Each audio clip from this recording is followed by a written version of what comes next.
Creativity is very important to me because it's always been an outlet. My work consists of a lot of strokes and a lot of color. I call it impressionist soul. The central tenet of my work is expressive gesture, which I've translated into drawing in different forms. It's sometimes an installation and sometimes with robotic collaborations. It's about just focusing on the mark and the page. I would characterize our work at Titmouse as pretty dumb, pretty juvenile. It's pretty dumb, yeah. Yeah. We make a bunch of cartoons for the TV set, for video games, for movies, for commercials. We take care of all your cartoon needs. Yeah. I always really liked to draw from the time I was a little kid. I was very, very lucky to connect with The New Yorker when I was 23, and I've been working there since then. I've been a cartoon editor since 1997. I've been a cartoonist of the magazine since 1977. It only took me 20 years to ascend to become the king of cartoons.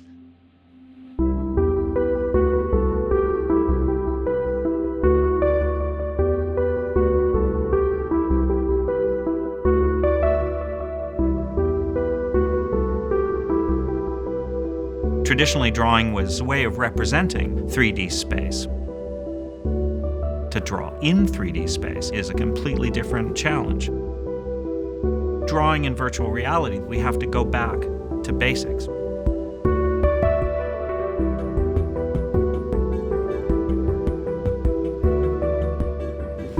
Try that on. I had seen some videos of the technology, but actually using it, it's a totally different world. Whoa. Oh, holy. Whoa. When people first put it on, That's crazy. they start painting in front of them. But then when they start to turn and realize, like, oh, wait a second, I can be inside of my own painting? That's nuts. Whoa. You can walk right into it. Ooh, that's crazy. Oh my gosh. I happen to love flatness. 2 dimensions is almost too much trouble. Making the lines for the first time, I realized I'm not drawing the illusion of 3-dimensional space. I can actually pull with my tool to make the person's arm go out. You're circling the work and you're creating the work, but the work circling you is something unusual.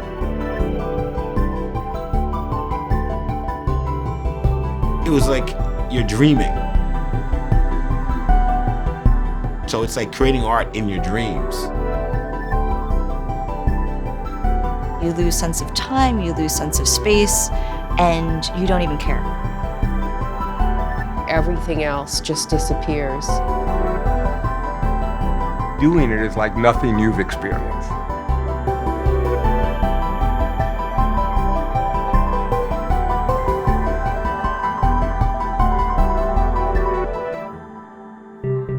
At this stage, we're sharing information. We're giving feedback about what would be helpful for us. The first thing. Oh, nice. That's great. That's awesome. And the operator when you select them.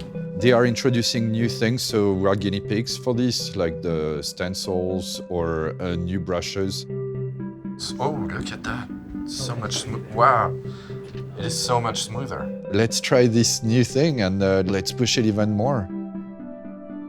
Try and draw an egg with horns. We're like, hey, have you ever thought about this? And they're like, no one's ever tried to do that before.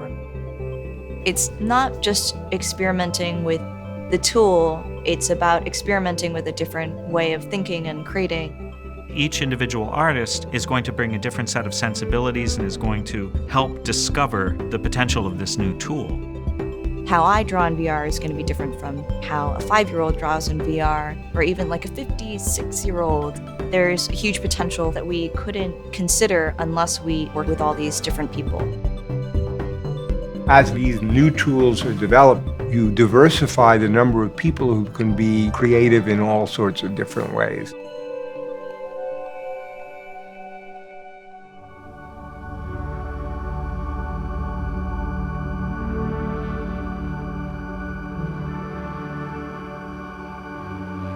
When Acrylic came on the scene. There was a large group of artists that refused to do it. And they're like, I want oil paint. I would never paint in acrylic. And now they're painting in acrylic. You just feel like you're in the beginning of something new. But at the same time, it's really familiar. It's that weird overlap, like new, never been done. Familiar feels comfortable. See where these come together? Toothbrush, right in the middle.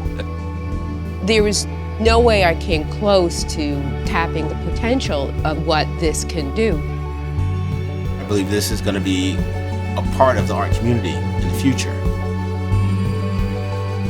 How often in your lifetime will a new medium show up?